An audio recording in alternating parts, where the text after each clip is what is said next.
Adolf Hitler. You've heard the name. It's a name that's become a byword for pure evil. But how did the man behind the name become one of the most destructive figures in all of modern history? That's what we're going to unpack in this explainer. Just to set the stage, the great historian Ian Kershaw described him as the embodiment of modern political evil. Now, that's not a phrase he used lightly, but it really does frame just how history views this man. And that really gets to the core question, doesn't it? It's the question that's kept historians up at night for decades. How did one man, a failed artist, an unknown soldier, somehow manage to take control of a modern, educated nation and drive it, and the world, into absolute catastrophe? Okay, so here's how we're going to tackle this. We'll start with his early life, then look at how he built the Nazi Party. We'll see how he went from being chancellor to a total dictator, launched World War II, and became the architect of the Holocaust. And finally, we'll look at the legacy of ruin he left behind. So let's go right back to the beginning. To really understand the monster he became, you have to look at the man he was and the world that shaped him. If you looked at his early life, there was nothing to suggest what was coming. He was born in Austria-Hungary, and as a young man, he had this big dream of being a famous artist. But he got rejected twice from Vienna's art school. He ended up broke, living in homeless shelters. And it was there, in Vienna, that he was surrounded by these really toxic ideas, intense German nationalism, and a vicious, paranoid anti-Semitism. But the real turning point? World War I. He joined the German army, fought bravely, and the war became, in his own words, the greatest of all experiences. So the war ends, and Hitler returns to a Germany that is just broken, humiliated, defeated, and economically crushed. It was the perfect storm of anger and resentment, and Hitler learned exactly how to harness it. And at the heart of all that anger was this poisonous idea called the stab-in-the-back myth. It was a complete lie, but a powerful one. It said the German army never really lost on the battlefield. Instead, they were betrayed from within, by politicians, by Marxists, and especially by the Jews. It's a powerful and dangerous thing to give a desperate population a simple enemy to blame for all their problems. So, in this chaotic environment, Hitler gets a job in the army, spying on radical political groups. And here's the irony. He's sent to spy on this tiny, pathetic group called the German Workers' Party. But instead of reporting on them, he discovers he agrees with them. More than that, he discovers he has a talent, an incredible, almost hypnotic talent for public speaking. He joins, takes over, and turns this little debating society into the Nazi Party. Okay, now look at these numbers. This is just incredible. In 1928, the Nazis are a joke. They get less than 3% of the vote. They're basically a fringe party. Then the Great Depression hits in 1929. The world economy collapses. And just look at the jump. By 1932, they're the single largest political party in Germany. It's a terrifying lesson in how economic desperation can fuel political extremism. So now he has political power.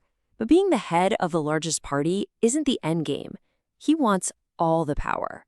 And this next part is about how he got it, not by breaking the law, but by twisting it to his own ends.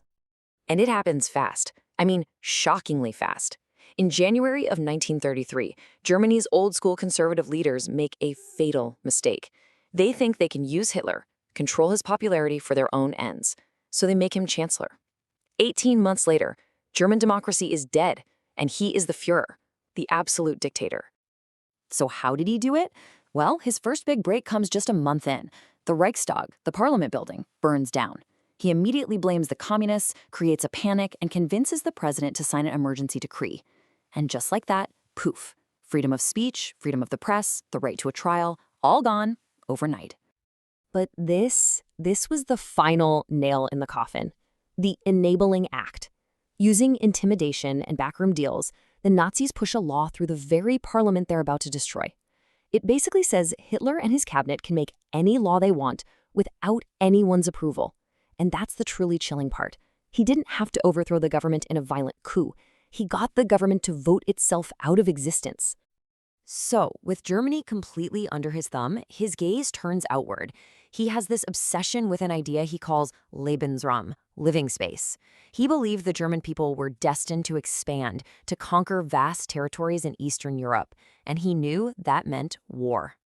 And he starts pushing, testing the water, seeing exactly what he can get away with. He sends troops into the Rhineland, breaking a major treaty. He annexes his birth country, Austria. He carves up Czechoslovakia. At every single time, the other European powers, terrified of another world war, just let him do it. But Poland was a line he couldn't cross. On September 1st, 1939, the tanks roll across the border. 2 days later, Britain and France finally declare war, and the deadliest conflict in the history of humanity had begun. Now, we have to be really, really clear about something. This wasn't just a war for land or resources. At its very core, Hitler's war was an ideological crusade, a war to exterminate entire groups of people, leading directly to the Holocaust. And don't think for a second this was some kind of secret plan that developed over time. He was telling everyone exactly what he was going to do for years. In a speech before the war even started, he stood up and said a future war would mean the annihilation of the Jewish race in Europe. He said it right there, out loud, for the world to hear. And they did it. 6 million. It's a number that's almost impossible to truly comprehend. 6 million Jewish men, women, and children were systematically murdered. That was 2 out of every 3 Jews living in Europe at the time. And as horrifying as that is, the circle of victims was even wider. When you add up all the other groups the Nazis targeted, Poles, Soviet prisoners of war, Romani people, political opponents, the disabled, the total number of civilians and prisoners killed by the regime is estimated at over 19 million. It's a number so large it's almost meaningless. It's more than the entire population of the Netherlands at the time. So, how does it all end? Well, the 1,000-year Reich he promised ends up lasting just 12 years, and it destroys itself and the very country he claimed to be saving. By April of 1945, it's over. The war is lost. Soviet soldiers are fighting block by block through the ruins of Berlin, getting closer and closer to his bunker. On April 30th, Adolf Hitler took his own life. And what did he leave behind? For Germany, it was absolute ruin. They had a phrase for it, Stunden Null, 0 hour. The country was physically destroyed, its government was gone, its people were starving, and they faced a moral reckoning unlike any other in history. And so we'll end with this. If you go to the Austrian town where he was born, you'll find a memorial stone. His name isn't on it. Instead, it has this message, a warning carved from the stone of a concentration camp quarry. It reads, "For peace, freedom, and democracy, never again fascism. Millions of dead warn us." A simple, vital message for all of us.